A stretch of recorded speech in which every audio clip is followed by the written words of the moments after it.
is up, guys? Welcome to the Being Beautifully Honest podcast and channel. Thanks for being here, being subbed.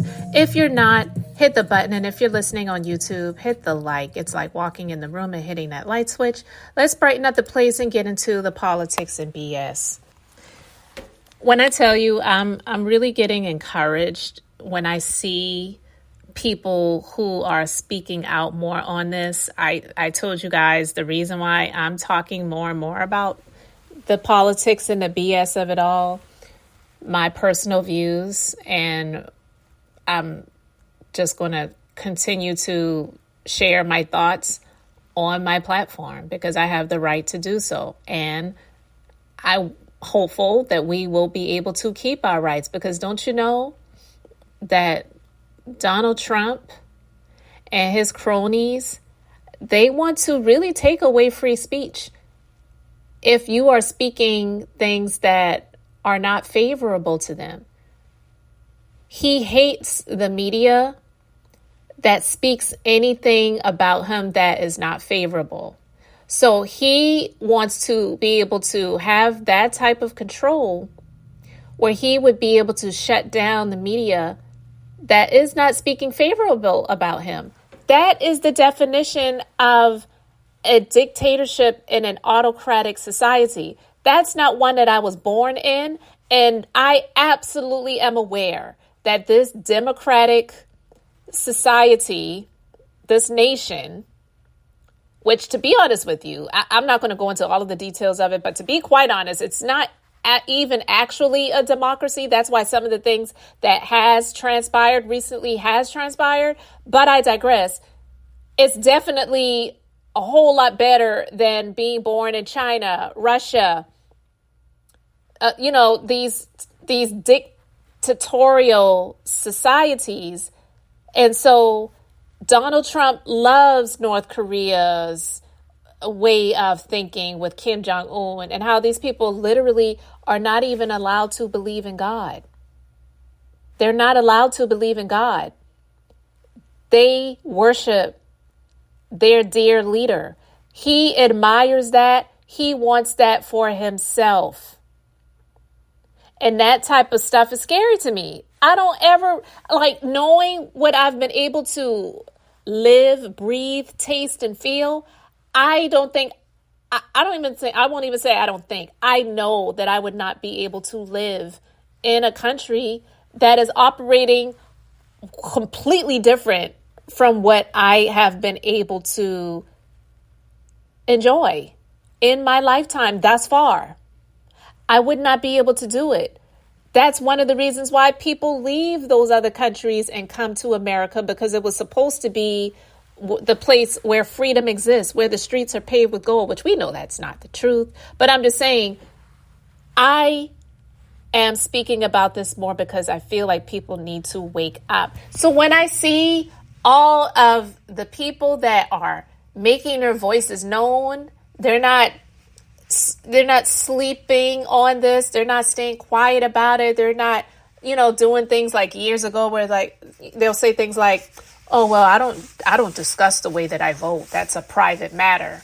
No, they're letting people know, no, I'm voting for Kamala. Even if it does not fit into your narrative, I'm voting for Kamala because I will be damned if Donald Trump is going to be the next president.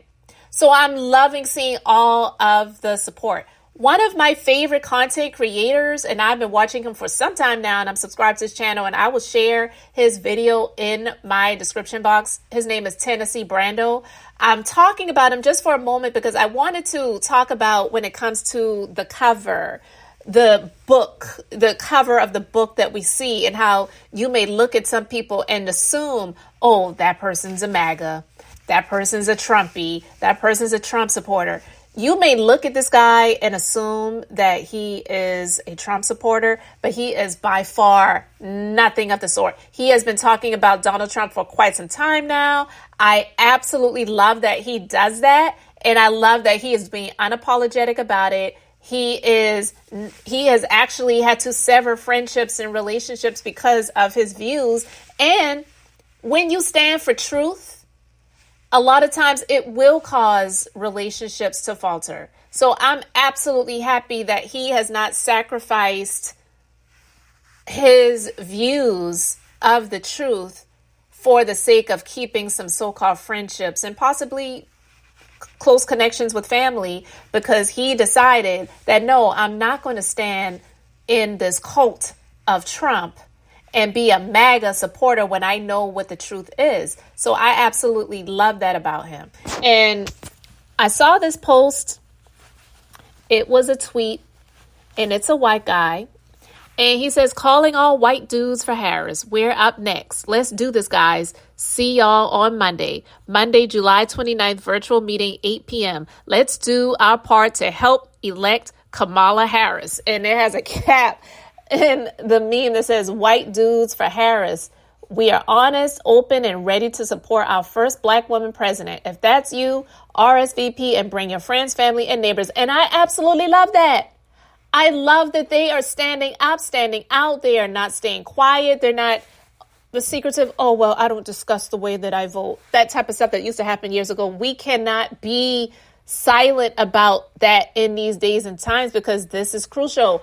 And even though I am one of those people where I do believe that I am in this world, but I am not of it, I still want the life that God has allowed me to have while I am here to be as peaceable as possible. And I feel like in order to achieve that, you have to be able to wisen up, wake up, and use your civil duties and not act like, oh, I don't care. I ain't voting for none of them, because you cannot do that. Because if you do not vote for Kamala Harris, not just if you do not vote for Kamala Harris and you don't vote at all, you essentially are voting for Donald Trump. And don't tell me you're going to vote for Robert, whatever his name is, the Kennedy guy. See, I don't even remember his name, because that's just how irrelevant he is, because voting for him actually is a vote for Donald Trump as well. He is a sleeper cell. Look it up. I'm not going to even spend too much time talking about him, because like I said, he is irrelevant. And even his own family said that he's a joke. Don't waste your vote and don't waste your time. So I digress.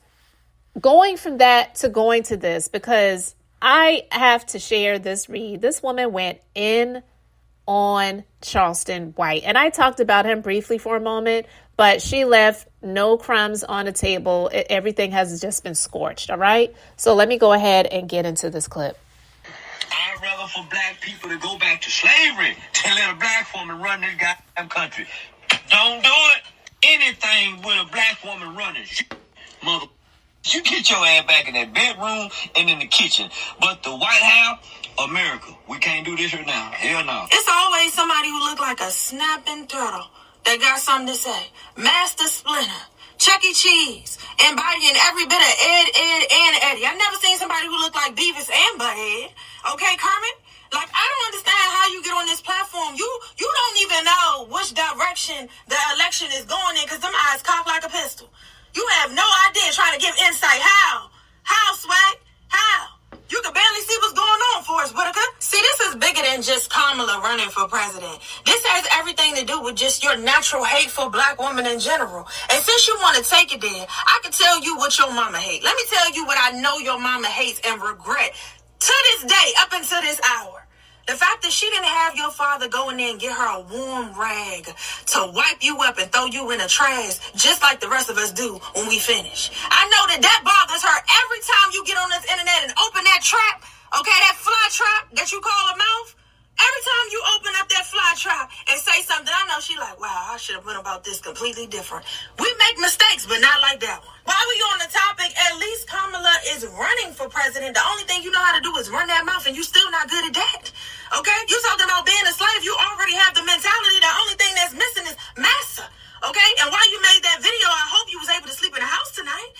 Did they let you get out the field and come in the house tonight? Because you did a good job, boy. I never seen somebody so malnourished, but will use all their strength to turn that camera on and say nothing. Teeth just as brittle.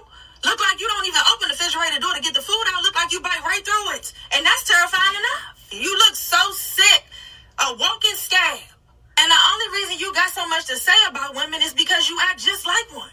Okay? Relatable. I know. You focus so much on her pH balance and what she doing with her Caucasian husband that the only way you said you would vote for her is if she was dealing with a black dude on the side. I hope it's not you. Lord knows. That would kick her right out the running. Lucky for Kamala. If this man of Caucasian descent is throwing off her pH balance, at least she actually had to have intercourse. However, for me, just looking at you, I got to schedule a doctor's appointment because I know my pH balance is off its equilibrium as we speak. I feel infected. I feel like I done got it. And you definitely seem contagious. Put the hat to the side, don't make one eye the same size as the other, okay? It did nothing for you. You got a receding hairline. You look malnourished. Your teeth is brittle. You can barely hold your arm up without it looking skeletal. And then got the nerve to make black women your priority. And I just named 10 things you should be focused on. And every time y'all get on this camera and decide to say something about black women when your health is literally disintegrating before our eyes, I'm going to make sure I put your priorities back in perspective. Have a good one. America. Listen, let me tell you something, all right? She was absolutely on everything when it came to Charleston White. And honestly, he's so irrelevant. Even the white men look at him and laugh, all right? The ones that can't stand Kamala, the ones that are doing all the racist rhetoric right now about her, calling her a bum, calling her lazy, saying she slept her way to the top, and all of the other stuff. And it's like, if she slept her way to the top, sleeping her way to the top didn't keep her there. And I'm not saying that I agree with that, but I'm just saying if that's what it was, she definitely wasn't sleeping with women. So what does that say about the men? Maybe that's why we need to have a woman in charge right now, because all these a-holes who are men, who have been in charge for all of these years, where has it gotten us? Listen, I am so glad that I see more people standing up and speaking about this, because I'll be honest, I really wasn't comfortable doing this. And I'm not even going to say that I am comfortable still doing it, but I'm going to do what's uncomfortable for the sake of my comfort later. And that's bringing a voice to this, bringing awareness to this, and speaking up and speaking out. Because it's not just about white men in this country.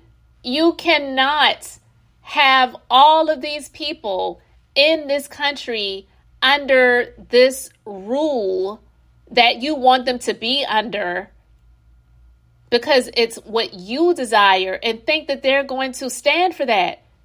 You thought you saw an insurrection on January 6th? You ain't seen nothing. And that ain't a threat. I'm just saying how if they tried it, how they would really see a turnout. If they really wanted to see a turnout, that would make January 6th look like an actual tea party. Okay?